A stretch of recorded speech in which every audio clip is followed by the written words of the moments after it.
Kur shikoj kupën e netëve të klipit shqiptar në këndin e trofeve, sigurisht ndjej një kënaqësi shumë të madhe. Kam punuar shumë për ta marrë këtë çmim.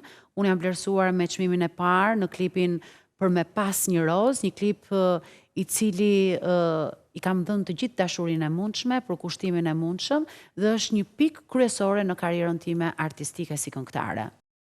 5 pikat e mia kulminante në karrierë janë bërë shumë, janë më shumë se 5, por unë do të them 6, jo 5. Do të them pjesëmarrjen time në radio televizionin shqiptar me xhaxhain tim Francesc Radin, sigurisht albumin tim të parë, kënga me Noizin Mr. Yesterday, do të veçoja çmimin e parë te netët e klipit shqiptar, por dhe çmimin e parë tek kënga magjike.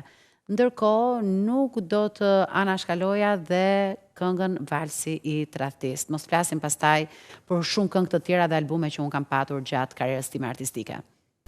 Kënga ime e shpirtit mbetet Valsi i Tradhtist, një duet me këngëtarin e madh Ramadan Krasniqi, një kompozim i Adrian Ilës. Isha me fat që më përzgjodhi mua për të interpretuar këtë këngë, e cila fatkeqësisht u rendit e dyta në festivalin Kënga Magjike, por koha ka treguar që ndonjëherë këngët e dyta mbeten më shumë në mendjen e spektatorit sesa çmimet e para. Tregu muzikor sot po humb muzikën e mirëfillt shqiptare, po humb melodin dhe po fiton stile të reja, të cilat dikur as nuk e kishim çuar në përmend se do t'i këndonin këngëtar shqiptar. Mirë është që të rinjt të njohin të gjithë zhanret e muzikës, por mos të harrojnë asnjëherë rrënjët e tyre. Nuk mendoj që sot të realizosh një videoklip duhet më pak kohë.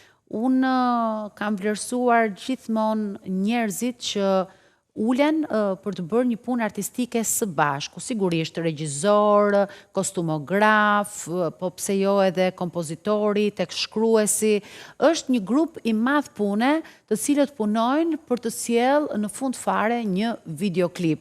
Sigurisht duhet drejtori fotografisë, çdo hallk e mundshme, është si një reakcion zinxhir.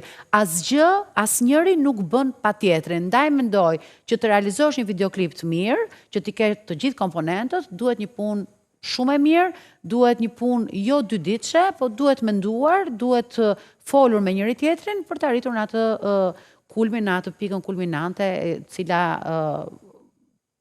është videoklipi. Nëse sot do t'ishte dita ime e parë në rrugën e muzikës, unë nuk do të ndryshoja asgjë. Mendoj që unë jam rritur nga gabimet që kam bërë artistikisht dhe këto gabime më kanë bërë këtë rozan që jam sot. Fati ka dashur që unë të lind në një familje artistësh, gjë që kam qenë e përgatitur në thonjza, se çfarë dua në karrierën time artistike, por sigurisht dhe puna me kompozitorët më të mirë shqiptar, ndaj karrierës time artistike nuk do t'i ndryshoja asgjë. Do ta filloja sot po me të njëjtin ritëm dhe po me të njëjtat gabime që kam bërë dikur. Nëse dikush do të më kërkojë ndihmë për ta ndihmuar në ëndrrën për të ndjekur botën e artit, spektaklit, muzikës, sigurisht do bëj atë që kam bërë gjithmonë, i kam ndihmuar gjithmonë të rinjt, unë kam disa duete në karrierën time, kemi qenë të rinj, kam qenë e re vetë, më kanë ndihmuar, fakti që unë këndova me Ramadan Krasniqin ishte një ndihmë shumë e madhe në karrierën time artistike, po kështu do të bëj gjithë karrierën time, derisa të kem frymë, do të ndihmoj gjithmonë të rinjt.